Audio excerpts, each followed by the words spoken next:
திருமகள் TV பல்சுவைகள் படைக்கும் பாசறை.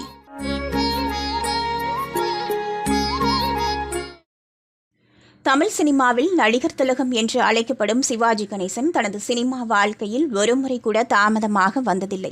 அதேபோல சரியான நேரத்திற்கு மேக்கப்புடன் வந்துவிடுவார் என்று பலரும் சொல்ல கேட்டிருக்கிறோம். ஆனால் படப்பிடிப்புக்கு வருவது குறித்து பந்தயம் வைத்து நடிகை ஜெயலலிதாவிடம் சிவாஜி தோற்றுள்ளார் என்பது பலரும் அறியாத ஒரு தகவல். 1967ஆம் ஆண்டு AP நாகராஜன் இயக்கத்தில் வெளியான படம் கந்தன் கருணை.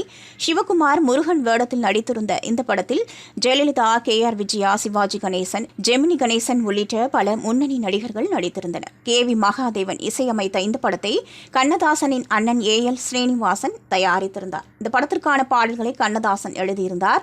இந்த படத்தில் வரும் திருப்பரங்குன்றத்தில் நீ சிரித்தாள் முருகா திருத்தணி மலை மீது எதிரொலிக்கும் என்ற பாடல் நல்ல வரவேற்பை பெற்று வரும் ஒரு பாடலாக இன்றும் நிலைத்திருக்கிறது. இந்த படத்தின் படப்பிடிப்பு நடந்து கொண்டிருந்த போது ஒரு நாளை காலை முக்கிய காட்சி ஒன்றை படமாக்க இயக்குனர் AP நாகராஜன் முடிவு செய்து அதை சிவாஜியிடம் சொல்ல, உங்கள் ஹீரோயின் ரெடியாகி வந்து அந்த காட்சியை எடுத்த மாதிரிதான் என்று சிவாஜி கூறியுள்ளார்.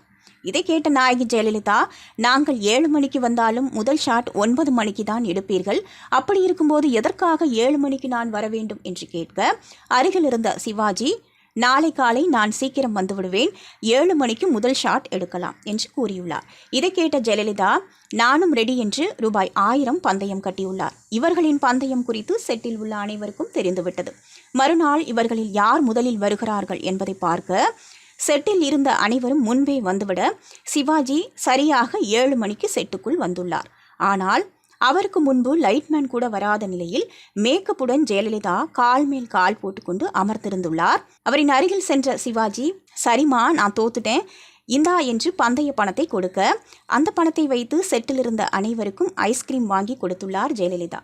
இந்த தகவலை நடிகை குட்டி பத்மினி சமீபத்திய பேட்டியில் குறிப்பிட்டுள்ளார். திருமகள் டிவியை லைக் செய்து உங்கள் நண்பர்களுக்கும் ஷேர் செய்வதுடன் சப்ஸ்கிரைப் செய்து ஆதரவு தாருங்கள்.